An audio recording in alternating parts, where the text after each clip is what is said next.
চলে আসছে। মূলত কোন ফর্মে এটি করা যেতে পারে তা নিয়ে বিতর্ক। শেষ পর্যন্ত চাঁদে অভিযান হবে সিদ্ধান্ত নেওয়ার মধ্য দিয়ে ওই বিতর্ক অবসান হলো। এখন প্রস্তুতি নেওয়ার সময়।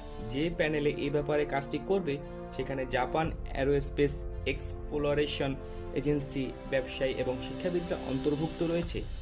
পরিকল্পনা অনুযায়ী চাঁদে পাঠানো রোবটের অন্যান্য কাজের মধ্যে একটি হবে পর্যবেক্ষণ যন্ত্র স্থাপন করা এবং অন্যটি চাঁদের ভূপৃষ্ঠে নমুনা সংগ্রহ করে একটি নির্দিষ্ট স্থানে জমা রাখা এবং পরবর্তী সময়ে পৃথিবীতে ফেরত পাঠানো। রোবটটি সেখানে বিদ্যুৎ উৎপাদনের জন্য সৌর প্যানেল স্থাপন করবে। দলের বিশেষজ্ঞরা জানান, চাঁদের দক্ষিণ মেরুতে তারা প্রথম ঘাঁটিটি করতে চান, আর এটা করা হবে 2020 সালের মধ্যে।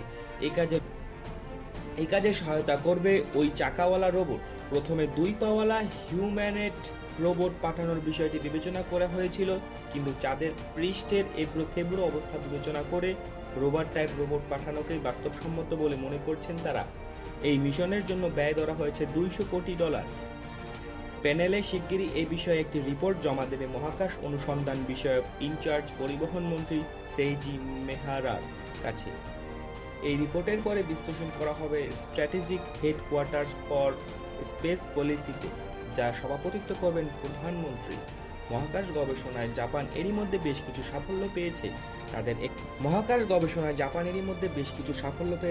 তাদের একটি মানুষবিহীন মহাকাশযান 7 বছর মিশন শেষে দূরবর্তী এক গ্রহাণুর ধূলি নিয়ে ফিরে আসতে সক্ষম হয়েছে। স্পেস ইয়েট মিশনেও সাফল্য ধরা দিয়েছে। আশা করা হচ্ছে চাঁদে অভিযানেও চূড়ান্ত সাফল্য কবজা করা যাবে। যুক্তরাষ্ট্রেরও 2020 সাল নাগাদ চাঁদে যাওয়ার একটি পরিকল্পনা ছিল, কিন্তু তারা সেই পরিকল্পনাকে বাদ দিয়েছে।